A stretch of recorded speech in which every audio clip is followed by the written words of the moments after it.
These are the best settings in Black Ops 6. I've actually dropped a nuke in Search and Destroy with them. I've dropped double nukes and over 100 plus kills. So if these help you out, just send it to a friend, leave a like, and comment to let other people know that it works. So this is the first thing, the edit button layout. I use stick and move flip. You do not have to use this if you don't want to. If you're better with, say, tactical flip, default, or anything else, completely fine. I like using flip just because it's an immediate response versus the R2 versus L2. Also, if you're on Xbox, PC, or whatever, it doesn't matter. All these settings are going to help you, from graphics to aiming to like literally everything, audio, everything's going to help you guys out.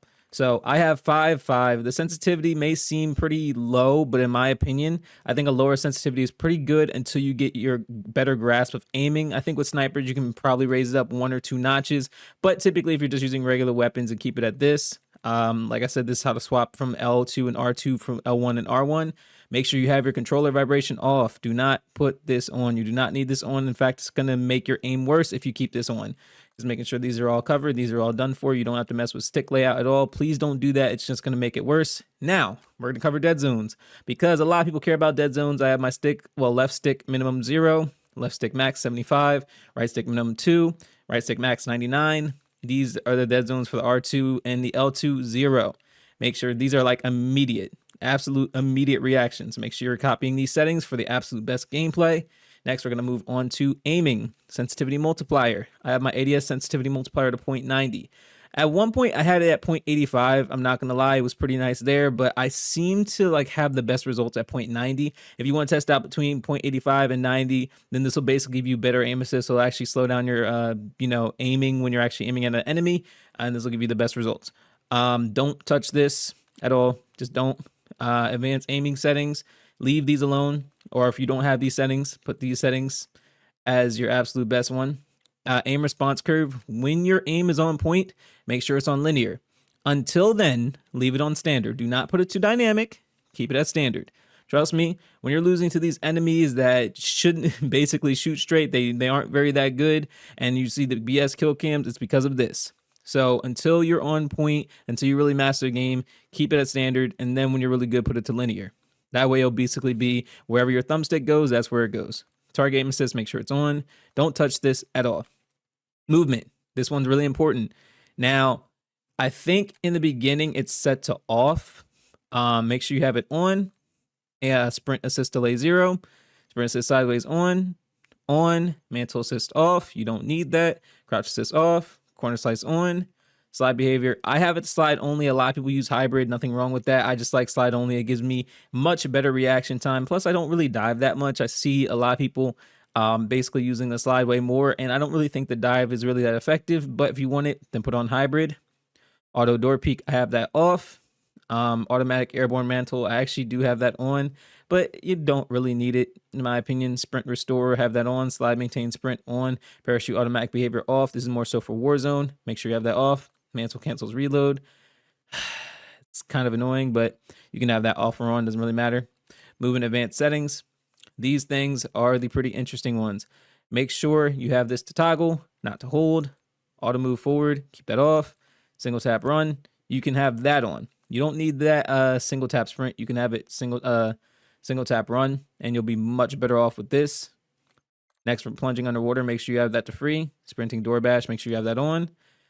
Vehicle settings, I don't really touch this. Combat, aim down sight, hold. Make sure you have these settings all on there. I mean, they're all pretty standard settings, but I mean, if you care about them, then these are the ones you want to have on there. Next, we're going to go to graphic settings. I play on a PS5, so 120 hertz refresh rate, make sure you have that on.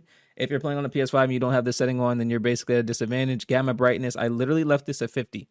In fact, I would suggest everybody leave it at 50. I think that Call of Duty does a really good job at balancing the lighting, so just keep it at 50. This doesn't really matter. I have it at efficiency, but it doesn't really matter. Quality, have this off. World motion blur off. Weapon motion blur off. Depth of field off.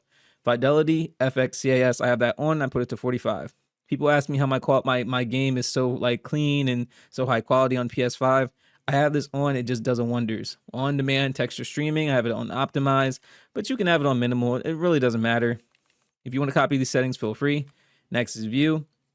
Motion reduction preset, have that off. Field of view, I have it at 115, not 120. I think at 120, you both make things harder for yourself to see and get less aim assist. That's just me though. I mean, if you want to have it on 120, be my guess. Affected, wide, this is what you want to have. Trust me, you want wide. You do not want narrow, you want wide, okay? I don't really touch this part. First person and third person camera movement. If it's not already set to 50%, make sure it's set 50%, because if this is not at 50%, then whenever you're in gunfights and whenever you're jumping and all and doing all this stuff, then everything's gonna be shaking all over the place and you're gonna be at a bad position. Inverted flashbang, I didn't really see any benefit to it, but I see a lot of people constantly tell me to turn this on. I just don't really see the point of it.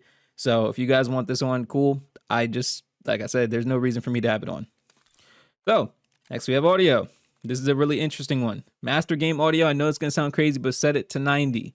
I know you're gonna be like, but I want to hear as much as possible. I know. Set it to 90. It's gonna be as clear as possible. Gameplay music, turn that off. You don't need that. Dialogue volume 50, effects 100, cinematic 0. The new audio mix. Now I know a lot of people want Treyarch mix. A lot of people want bass boost. Sucker Punch is the secret sauce. This is the best setting for Call of Duty right now. And a lot of people don't know about it. I'm surprised that people aren't really experimenting with the audios, but Sucker Punch is actually the best sound. You hear basically, like, without having to do all the EQs and without having to getting any sort of PC audio cheese or anything like that, you can literally just put on Sucker Punch and you'll hear every single footstep, even the ones from Dead Silence. This is the one you want to have on there. Mono audio, make sure you have that off. Okay. Mute licensed music. If you're a streamer, then you can turn that on. I leave this alone. I really don't touch this. Voice chat, this is all completely up to you. You don't have to mess with this if you don't want to, but these are my settings. If you want to play like a PC player, then these are the settings you're going to want to have. You're going to want to have latency on, packet loss on, clock, connection meter, all that stuff. Everything else is kind of standard. Now, I'm going to give you guys 2 loadouts just because, I mean, this is the best settings video, but I'm giving you 2 of the best loadouts just to close out. So, first best loadout is the AS Val. It's going to be the suppressed reinforced barrel right here. Next, you're going to put on the extended mag 3, 2, or 1. It does not matter. Just make sure you have one of them on there. Next, you're going to put on the commando grip for aim down sight speed and sprint to fire speed. This thing is absolutely busted, believe me. Next, you're going to have on combat stock. The combat stock is just so when you're in gunfights, the flinch doesn't absolutely destroy you. You'll be able to handle it. Next, we're going to put on recoil springs. This thing is absolutely amazing. I'm going to show you how it is in the firing range. Like I said, super powerful. Basically has 0 recoil, but the C9 is actually pretty amazing. So here's the build right here. Suppressor right here. The reinforced barrel is pretty amazing. Next, put on the vertical foregrip. It's pretty solid. I don't think there's a better alternative. I think this is the best one right here. Next, we're putting on the extended mag 1. Don't put on anything more. I think it's just more hurtful than beneficial. Commando grip, which is absolutely amazing. Once again, aim down sight speed and sprint to fire speed. And that's your 5 right there. When you go into the firing range, it's super good, super useful. Honestly, I don't think you need anything beyond this. You don't need gunfighter, but if you chose to put gunfighter, then I'm pretty sure one of my videos can give you guys a class for both the AS Val and the C9.